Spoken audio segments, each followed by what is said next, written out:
Welcome to Courtney on Health, streaming to you on malcolmpresents.com, a new streaming service that produces new half-hour videos each week. So join us and let us know what you think of them, or if you want to do a video of your own. Meanwhile, Max, take over. All right. So we always get these plugs in, right? So anyway, They're not plugs, they're dollars and cents. Well, cents, we'll see. All right. Hi, Courtney, and hi, Hello. Malcolm. How you doing? Welcome to Courtney on Health, a Zoomcast podcast series which focuses on one's overall well-being with tips on nutrition and exercise given by Courtney Gravenese, registered dietitian with a Master of Science degree in nutrition and applied physiology. Courtney is an experienced nutritional and health consultant in the New York metro area and in other areas that go to the globe and into the universe.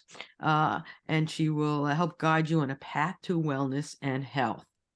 So with this week's topic, I was thinking of this song as I was walking my dog this morning, and I'm like, can I throw something in quickly? And it's the song Food, Glorious Food, which is from the movie and the show Oliver. Can we have some more, Oliver? And the question is, should we have some more? Maybe the answer is no. The first stanza is, it's food, glorious food, hot sausage and mustard. While we're in the mood, cold jelly and custard, peas, pudding, and saveloys. What are saveloys? Do you know what saveloys are? No idea. I think I asked this once before. Anyway, and what next is the question? And this is part of the lyric, which I think I might have used in a previous or somewhere. But the next question is, what can we do to stop wasting food? According to the Mayo Clinic, food choices affect your health as well as the environment. Between 30 and 40% of food in the U.S. is thrown out or wasted each year. That's according to the Department of Agriculture. That equals about 133 billion pounds and $161 billion. It's incredible the amount of waste and loss. Food loss occurs at every step in the food supply chain, from production to consumption. U.S. consumers waste a lot of food year-round, about 1/3 of all purchased food. 1/3 of all purchased food. That's equivalent to 1,250 calories per person per day, or $1,500 worth of groceries for a 4-person household each year. An estimate that doesn't include recent price inflation. So in this episode, Courtney will focus on food waste and what actions can be taken to lower the amount of what gets sent to the garbage heap, right, and lots of other things, because it's a huge problem in the U.S. and globally. So what say you to start us off? Yeah. So just to give you a visual, I always found visuals to be helpful for me. So that statistic that you just mentioned, Maxine, about how much we throw out. If you were to leave a grocery store with 3 bags of groceries, one of those bags, before you even got to your car, you might as well just go to the garbage can and just throw it in there, because that's essentially what that's doing. And that's on us. You mentioned it, that the waste is sort of along the chain. So that is a lot that's on us, and it's not meant to make us feel badly. We got enough of that going around. But I think it's important to, do every little bit we can and realize that that's a problem. I mean, it's money, it's contributing to high methane levels. So there's lots of reasons. So I think if there was more awareness, people might, and some tricks and tips, and that's where I'm coming in, people might find it a little bit easier to reduce that waste. And what I'd like to focus on predominantly today, because I feel like it's such a bucket of confusion for folks, and that's the expires on, best by, used by, but all of the different stamping, it's called date stampings, that we see on pretty much all foods that are not fresh, like in the fresh section, loose fresh produce and things like that. So you guys know the stamping that I'm talking about, I imagine. Right. It's on, I'm always looking at it. I know, I would think a lot of people do look at it, and especially dairy and things and meats. And even if you get something at the appetizer, it says used by X date. Yes. And again, I don't know, if you'll hit it now, but the sniff test, a lot of times, especially with stuff from, I don't get much cold cuts, but stuff from the appetizing sections, you have to really be careful. And Oh, so, absolutely. Why don't we start there? Because I feel like out of all of the date stamps that are on foods, the prepared foods is one of the ones that you really must adhere to because of the risk of foodborne illness if you roll the dice too far after that date. So that happens to be, I'm not saying that they're not helpful. I'm just saying that we use the if in doubt, throw it out philosophy a lot. And I get it. It comes from a safety place in our homes and in ourselves. So at the top of the list, I would say absolutely anything in that casing that's been the cooking and the prep has been done for you, and it's not in the frozen section. You really need to be particularly careful. So follow those dates, absolutely. And those are very useful for the consumer to know when it was packed, and when you should use it by. Same thing with cold cuts, Right. deli meats and things like that. The date, sometimes they're already sliced and ready for you, even if they're given to you. If the date isn't on there, and it almost always is, mark it on there yourself so you know how long ago. And usually things like that have about 2 to 3 days in your refrigerator. Right, you got to be careful. And there's other things, because I've read something recently about rice and pasta, like leaving it out, and if it's out too long, it could develop really bad.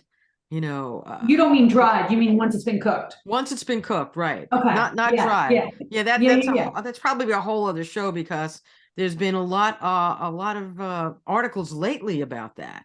And and that the rice, unless you store it correctly, if you leave it out for a whole day and you're going to eat it, not a good idea. Yeah, no. We'll definitely talk about that. In fact, I just did an article about with Memorial Day coming up next month, and everything is always, ahead of time about exactly that, Right. sort of, foodborne illness. But let's sort of talk about the history of waste. Right. So, so most people, maybe they know it, but many, at least in my circle, in my sphere, and in my client base, many people believe that those dates are put there like it's a government, it's a USDA issued date, and it's required. It's not. It has nothing to, with the exception of baby formula, infant formula. It is not required on any products. It's not a federally regulated, guideline that says you must have a date on there. This is all driven by manufacturers, and it goes back to the 1970s, as we started to consume more processed foods, for a lot of different reasons. People, moms were going back to work, and women were going back to work. Many reasons for that. To help consumers, they felt more comfortable having a date on their food, because it was this. Now we're used to processed foods, but back then it was, how do I know if it's fresh? How do I know if it's still good to eat? So it was actually out of consumer demand that the idea was planted in manufacturers and then grocery stores to say, let's put dates on these foods. Now, way back then, it was called a closed code, meaning that it wasn't an obvious date. Like you might see a date now that says used by June 6th, 2023. But back then, it started as closed coding systems, and it was just a series of numbers and letters that meant nothing to you and me, the consumer, but meant everything to the grocer and the manufacturer. So there's the short answer of like, why did we even bother with these? So flash forward now, they're still used in certain states for things like milk and eggs. It is required to have a sell by, use by date on it. And some of these states have very strict, like Montana in particular, has an extremely strict sell by date. So they're only allowed, and I don't want to misquote, but I think it's less than 2 weeks. It's like a 12-day, 10-day window that a grocer can have that product on their shelves, and whether they want to continue selling it or not, because they can get fined if they're caught, they have to remove it from the shelves. Up until recently, they were not allowed to donate it. Now they can. And so in the absence of that, it has to get chucked. That milk in the next state over if it were produced on the same date, would have been fine to not only sell, but to consume. So you can see how it's a little muddy in terms of, how long it can stay on the shelf, and what these dates really mean to us. I wonder if it was like the producers in that state doing it, because then they'd have to buy more stuff. It seems like it's almost a way to make more money, a scheme in a way that I mean, that's just the thought. I could be off, but it seems that and I think that's that may be one of the theories. I mean, I will tell you, I would be disarmed if I went into a grocery store tomorrow and saw milk without dates on it. So I use them. Like, to me, I'm like, it would be like the wild, wild west. I'm like, yeah, me too. How long has it been in there? But now what, excuse me, you might be talking about that. What happens, let's say, with the milk and it becomes outdated? What do they do with it? Is that dumped? Is it wasted? Do they sell it to other states? Can you make other products with it? So you're touching on a lot of great things. So it really depends on the state. So certain states will allow it to be donated after a certain point of that sell-by date. Certain states have a buyback program with the dairy or the distributor where they got the milk. So what that means is, I'm the Courtney Gravenese grocery store and can't go past that date, but I'm up to the sell-by date on my milk. In some states, you're allowed to give back that milk, and then they will use that milk for things like yogurt, buttermilk. Think about cultured things that you'd be using sour milk anyway. So there was a turnover, but it really is quite variable in terms of which state allow that, and which states do not allow that.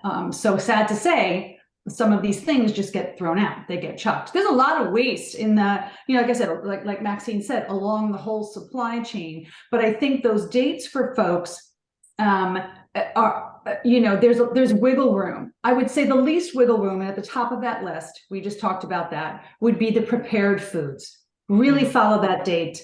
You could really get very ill in terms of the microbial contaminants in that food.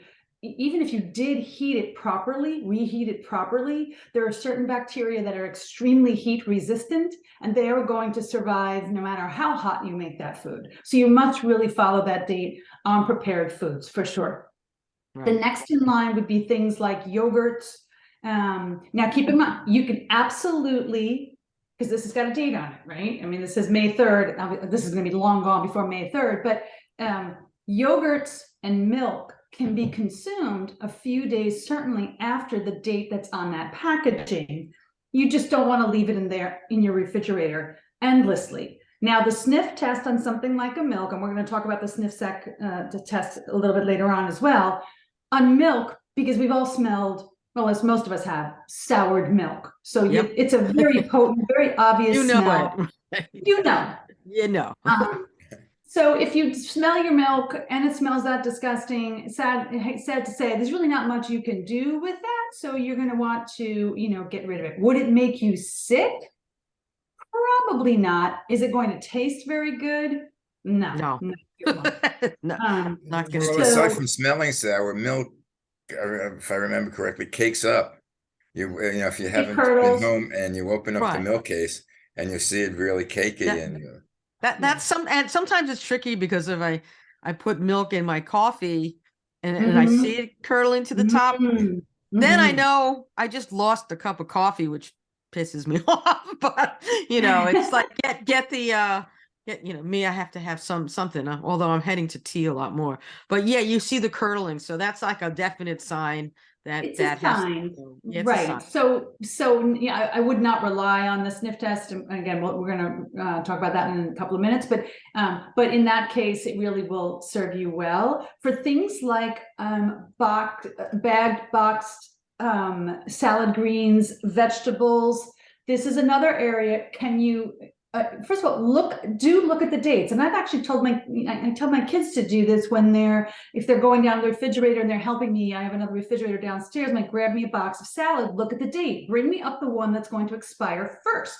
not the one that is going to Mhm. expire, next week. Look at that date in the grocery store. Pick the one that has the date that's furthest out. If it happens to hang around in your refrigerator for a little too long and you're up to that date, I think the day of, day after, you're absolutely fine having it raw. Anything after that, I think having it raw, you've missed your window. You've just, the risk outweighs the benefits of it, but you can cook it at that point. Again, some of the bacteria are not 100% going to be killed off, but by cooking it, you've just bought yourself a little bit more time without having to dump this in the bin entirely. So looking at the date on produce, berries and things like that. Now, even something like berries, even if there's no date on it, because I find it's quite variable. I see some packaged berries that have dates on them, and then other times not so much. So look at them. They should be plump, they should be firm, they shouldn't be growing mold while you're in the checkout line, so look for those things to ensure that they're the freshest that you have. And buy what you need. Don't overbuy.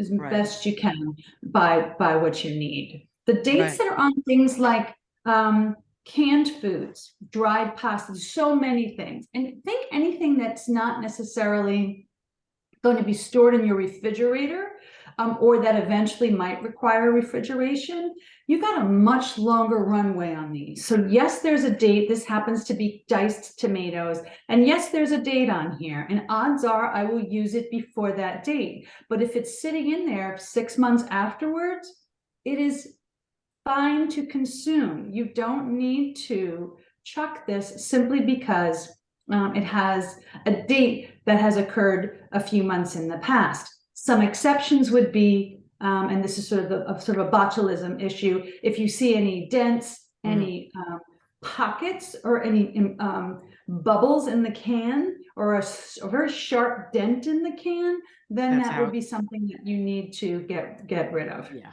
that's not a good thing. Yeah, I learned about dents and stuff a pretty long time ago. To just make sure the can that you're buying is in good shape also, because sometimes there's dents in transportation and in handling, things get dented, but you don't want that can. You use like give it to the information guy, person.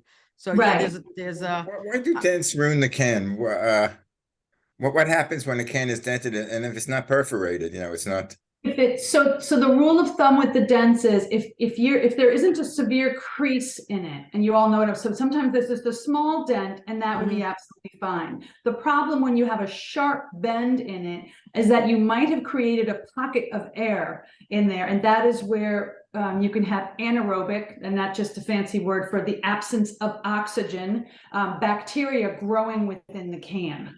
And they happen to be particularly heat sensitive. So even, let's just say it's this can of tomatoes, even if you heat it, those anaerobic bacteria tend to be particularly hardy, and they're going to survive that heat and could potentially make you sick. That's important. People have to watch out for that. So that's really amazing. What is the first in, first out approach to reducing waste? What do you mean by that? You sent that in the notes. You said first in, first out. What is it? FIFO. I love that. FIFO. Okay, FIFO. So what grocery stores do, or should be doing, and I think they do, on a regular basis, we should be doing that in our homes as well to reduce that food waste. And that simply is whatever you've bought earlier, or check your dates on things. And if you happen to have 2 bags of spinach, but you inadvertently picked up 2 different dates, you're going to want to use the one that either was put in the refrigerator first, or the one that has the earliest date. So the first stuff that went into your fridge should be the first stuff that comes out of your fridge for consumption. And you should even be rotating your stuff, your dry goods as well. Things like dried beans, cans, pastas, rices. You absolutely want to use what you put in there first. Things like pastas, dried rice, grains, I'm sorry if anybody's eating, it's kind of disgusting, but if they've been sitting in your cabinet for very long, sometimes you get something called pantry flies. And it might have come in with the box initially, or it might come in with other things. So you want to make sure years are not going by that you still have that same bag of rice or grains or pasta or even flour.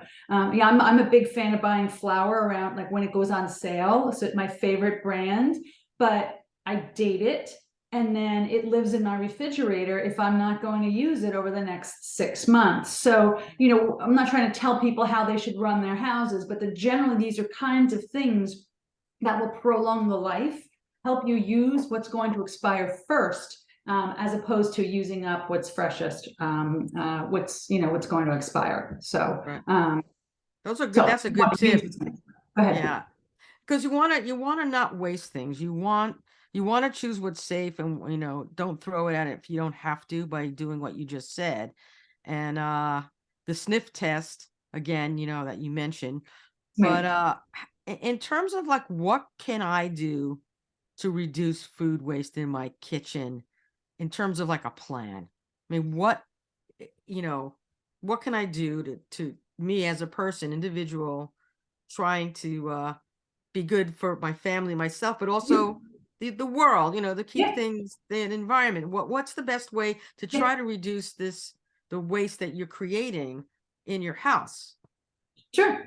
So that first in, first out, I think is a good rule. But before you even get to, the things that are already in your cabinet or your refrigerator or freezer, work with the shopping list and try to very loosely have, for so many reasons, loosely having a meal plan for the week. It doesn't have to be titrated down to the exact, portion size, but generally have an idea and only bring into the house what's part of that loose meal plan. Unless, of course, you guys know I always, I like economics. If there's something that you use on a regular basis and it happens to be on sale and you will consume it before it expires, or you can cook it or freeze it or do any of those things, that would be an exception to it. But using that general list of, okay, what do I need at the grocery store based on my meal plan for the week, and trying as best you can to stick with that, that will help reduce food waste because you're eating it. If you know you're going out to eat 3 nights during the week, but you've purchased enough food for the next week, 10 days, well, stuff that's shelf stable might be fine, but things like fresh fruits and vegetables and meats and fish, or even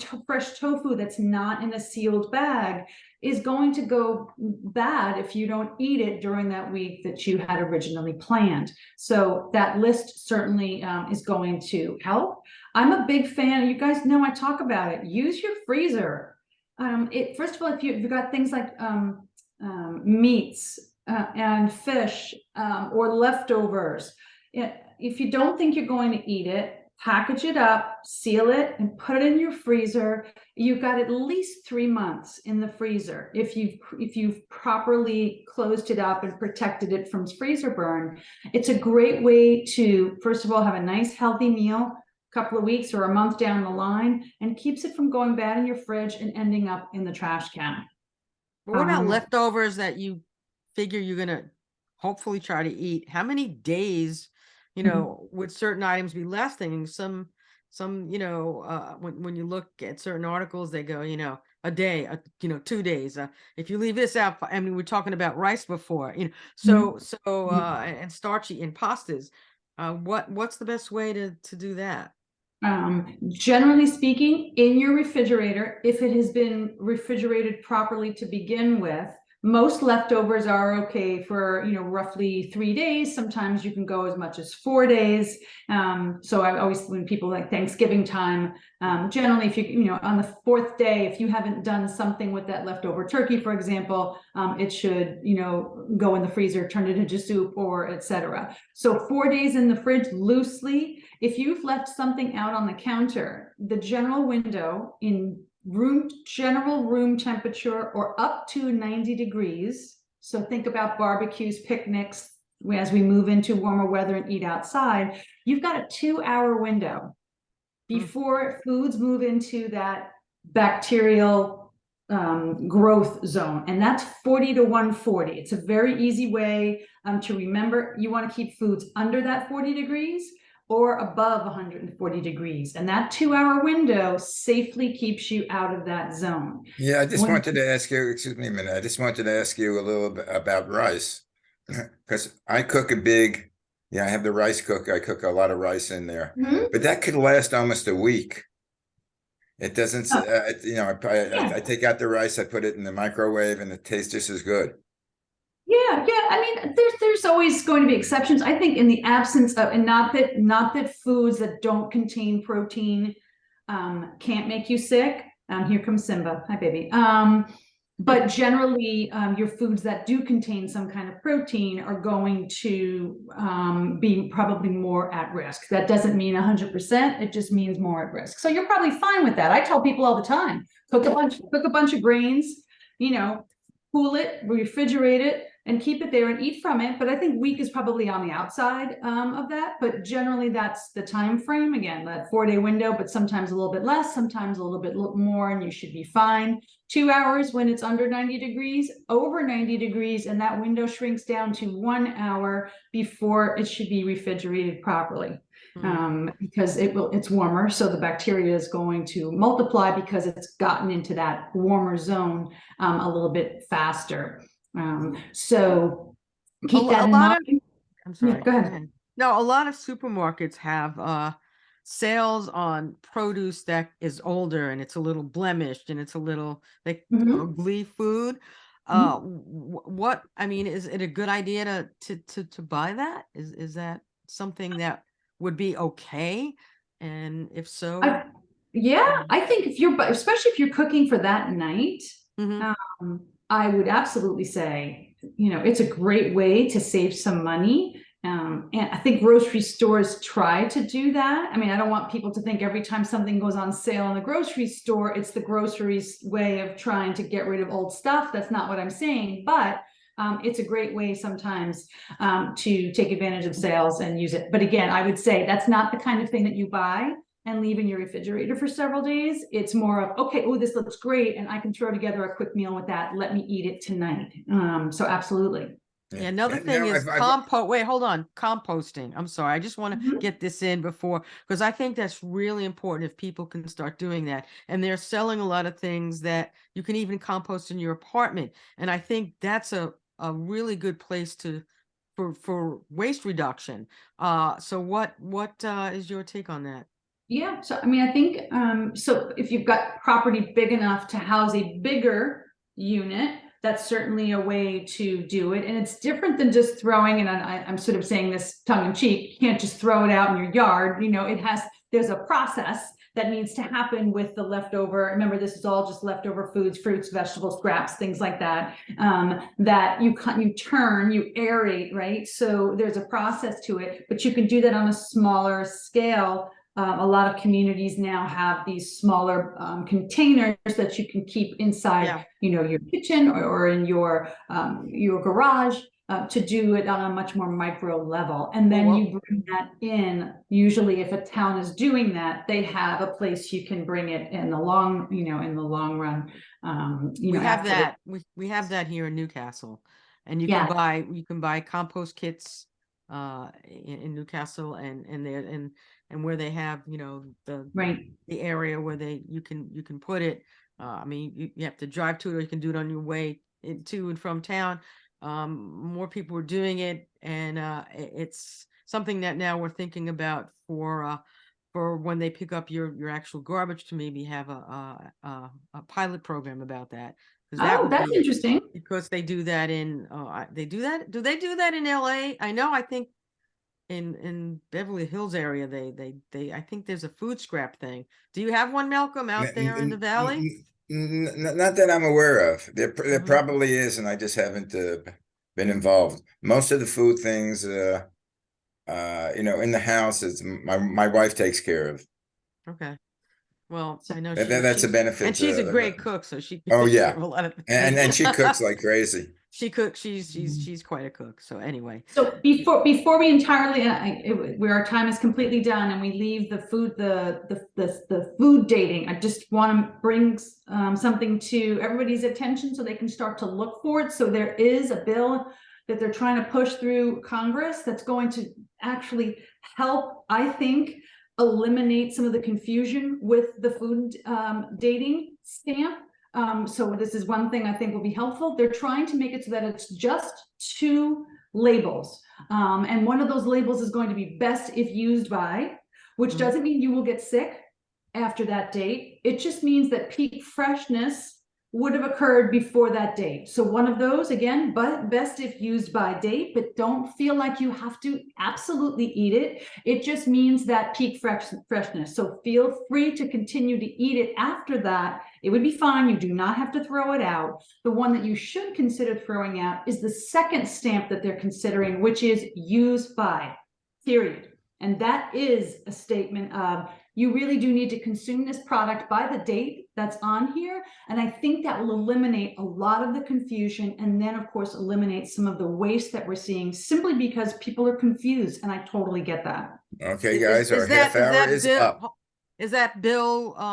Can you contact your congressperson and mention that, or send them a letter or email about it? You know what, I have to look into. I have to see where it is in the process. I can't imagine why not. Okay, so if you find it, post it on your site.